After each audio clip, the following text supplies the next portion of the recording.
মাননীয় স্পিকার, আমরা যারা প্রত্যন্ত গ্রামাঞ্চল থেকে নির্বাচিত হয়েছি, আমরা আমাদের গ্রামের মানুষদেরকে সাথে নিয়ে আমরা যোগাযোগ ব্যবস্থার দুরবস্থার কারণে আমরা অত্যন্ত ভোগান্তির শিকার। আমাদের একেবারে প্রত্যন্ত গ্রামাঞ্চলগুলোতে একটা অ্যাম্বুলেন্স বাড়ি পর্যন্ত যাওয়ার কোনো ব্যবস্থাপনা নেই। এখন বর্ষাকাল সামনে চলে এসেছে, সেই বর্ষাকালে মানুষেরা তাদের বাড়িতে পর্যন্ত যেতে পারেন না। আমি আবার নির্বাচনী এলাকায় দেখেছি এমন কিছু জায়গা রয়েছে চরাঞ্চল, যেখান থেকে বাজারে পণ্য পৌঁছাতে গেলে রাস্তার অব্যবস্থাপনার কারণে, রাস্তা না থাকার কারণে সেখানে পণ্যের মূল্যবান কমে আসে, কৃষককে ভোগান্তির মধ্যে পড়তে হয়। আবার সামনে শীতকাল, তখন ধুলাবালিতে মানুষদেরকে কষ্ট করতে হয়।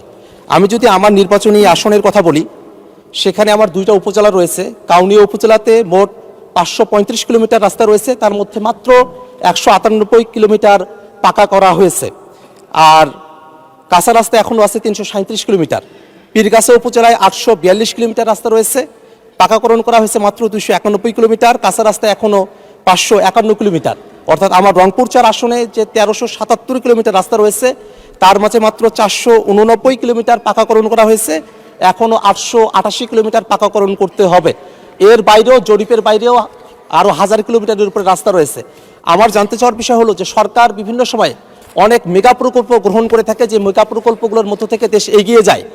আমাদের মাননীয় মন্ত্রী মহোদয় এবং আমাদের সরকার, তারা কি এবার আমাদের স্থানীয় পর্যায়ে যাতে যোগাযোগ ব্যবস্থার উন্নতিটা সঠিকভাবে হয়, মানুষেরা যাতে তাদের বাড়ি পর্যন্ত অ্যাম্বুলেন্সটা অন্তত নিয়ে যেতে পারে, সহজে যাতে যাতায়াতটা করতে পারে, সে কারণে রুটিন পাকাকরণ কার্যক্রমের অতিরিক্ত হিসেবে পাকাকরণের জন্য মেগা প্রকল্প গ্রহণ করবে কিনা, সেই ব্যাপারে আপনার মাধ্যমে মাননীয় মন্ত্রীর দৃষ্টি আকর্ষণ করছি।